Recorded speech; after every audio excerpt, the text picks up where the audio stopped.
SIR पर चुनाव आयोग ने चुपचाप बड़ी पलटी मार ली है, जिससे सवाल खड़े हो गए हैं कि क्या चुनाव आयोग सुप्रीम कोर्ट को भी धोखा दे रहा है। वहीं वरिष्ठ वकील कपिल सिब्बल ने फिर से चुनाव आयोग पर गंभीर हमला बोल दिया है।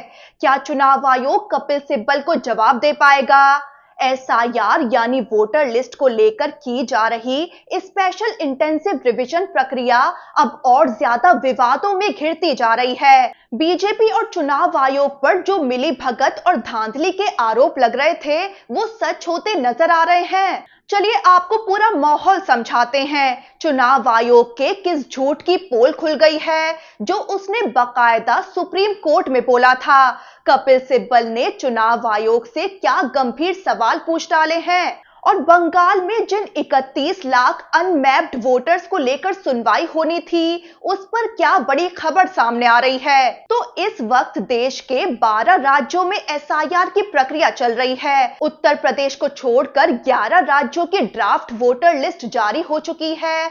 वहीं उत्तर प्रदेश की ड्राफ्ट वोटर लिस्ट 31 दिसंबर को जारी होने वाली है। चुनाव आयोग लगातार दावा कर रहा था कि सब कुछ साफ है, पारदर्शी है, नियमों के मुताबिक हो रहा है, लेकिन जमीन पर जो खुलासे हो रहे हैं वो इस दावे की बुनियाद हिला रहे हैं। तो पहला सवाल, जिस सॉफ्टवेयर को चुनाव आयोग ने सुप्रीम कोर्ट में खराब बताया था, वही सॉफ्टवेयर अब चुपचाप लागू क्यों कर दिया गया? दरअसल जब मुख्य चुनाव आयुक्त ज्ञानेश कुमार ने एसआईआर शुरू करने का ऐलान किया था, तभी सवाल उठा था कि जब चुनाव आयोग के पास डुप्लीकेट वोटर पकड़ने का सॉफ्टवेयर पहले से मौजूद है, तो एसआईआर में इसका इस्तेमाल क्यों नहीं किया जा रहा है। राहुल गांधी ने भी सवाल उठाए थे कि आखिर क्या मजबूरी है कि डुप्लीकेट वोटर्स को पकड़ने वाले सॉफ्टवेयर का इस्तेमाल नहीं हो रहा है। यहां तक कि ये सवाल सुप्रीम कोर्ट में भी उठ चुका है,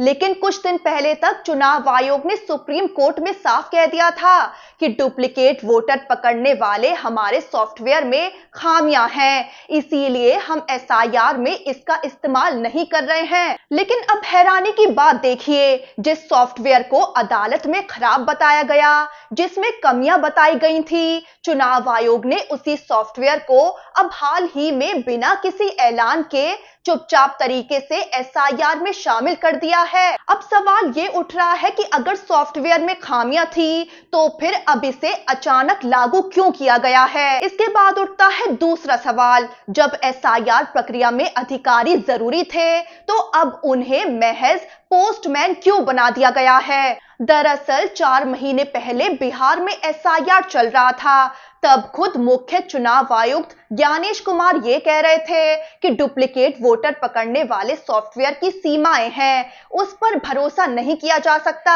इसीलिए हमें बूथ लेवल ऑफिसर यानी बीएलओज और इलेक्टोरल रजिस्ट्रेशन ऑफिसर यानी ईआरओज पर भरोसा करना होगा। उन्होंने साफ कहा था कि सिर्फ दावे के आधार पर नाम नहीं कटेगा, ईआरओ मौके पर जाकर जांच करेंगे, वोटर्स को जवाब देने का कानूनी समय मिलेगा और फिर पूरी प्रक्रिया के बाद ही नाम हटेगा। लेकिन आज हालात बिल्कुल उलट है। अब फैसला सॉफ्टवेयर कर रहा है। ईआरओ के नाम से सॉफ्टवेयर के जरिए वोटर्स को नोटिस खुद ब खुद जारी हो रहे हैं।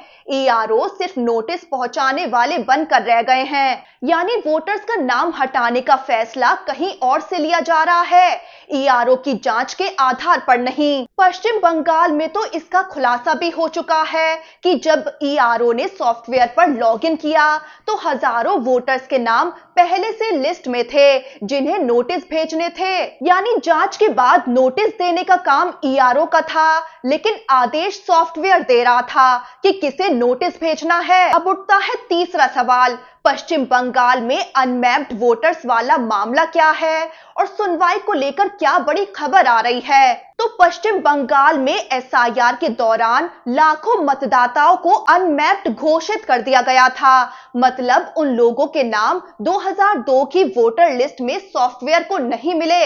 लेकिन जब जमीनी स्तर पर 2002 की हार्ड कॉपी देखी गई, तो वही वोटर्स या उनके बच्चे वहां मौजूद पाए गए।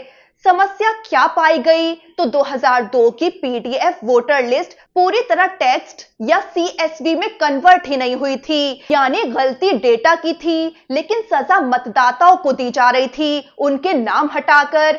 बंगाल में ड्राफ्ट लिस्ट आने के बाद लगभग 58 लाख वोटरों के नाम हटाए गए हैं। मृत, स्थानांतरित या अनुपस्थित वजह बताकर करीब 31 लाख मतदाताओं को अनमैप्ड घोषित कर दिया गया था। ऐसे में जब ये लाखों अनमैप्ड वोटर्स जमीनी स्तर पर मौजूद पाए गए तो 27 दिसंबर से हर वोटर की व्यक्तिगत सुनवाई शुरू होनी थी, लेकिन राज्य के अधिकारियों ने ही इस प्रक्रिया पर आपत्ति जता दी है। राज्य के अतिरिक्त CEO ने अनमैप्ड वोटर्स की व्यक्तिगत सुनवाई पर रोक लगाने का आदेश दे दिया है।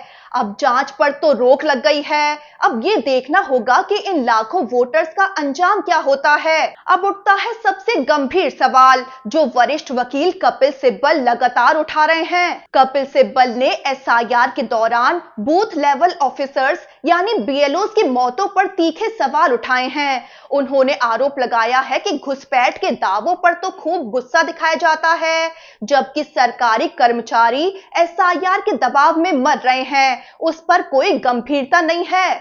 कपिल सिब्बल ने सोशल मीडिया पर पोस्ट करते हुए लिखा है कि SIR से बंगाल के एक और BLO ने आत्महत्या कर ली है। पूरे भारत में कुल 33 BLO मर चुके हैं।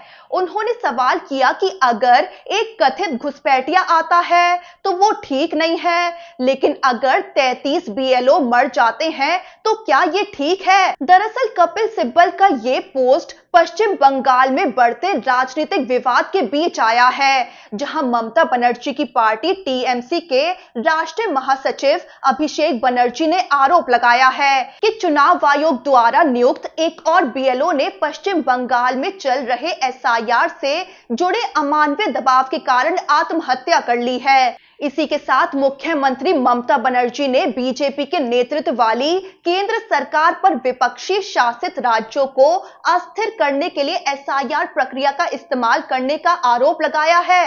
ममता बनर्जी ने दावा किया है कि इस काम से जुड़े तनाव और दबाव के कारण कम से कम 40 लोगों की मौत हुई है। राहत की घोषणा करते हुए उन्होंने कहा कि राज्य सरकार मृतकों के परिवार को 2 लाख रुपए और अस्पताल में भर्ती लोगों को 1 लाख रुपए की अनुग्रह राशि देगी। तो कुल मिलाकर एक तरफ चुनाव आयोग कहता है कि ये प्रक्रिया लोकतंत्र को मजबूत कर रही है, लेकिन उधर प्रक्रिया को लेकर सुप्रीम कोर्ट में झूठ बोलना, अचानक चुपचाप नियम बदलते रहना, अधिकारियों की जांच के बिना खुद बताना कि किसके नाम काटने हैं और BLOs की SIR के दबाव से दम तोड़ने की लगातार खबरें सीधा सवाल खड़े कर रहे हैं कि क्या ये सच में वोटर लिस्ट की सफाई हो रही है या लोकतंत्र की चुपचाप कटाई की जा रही है।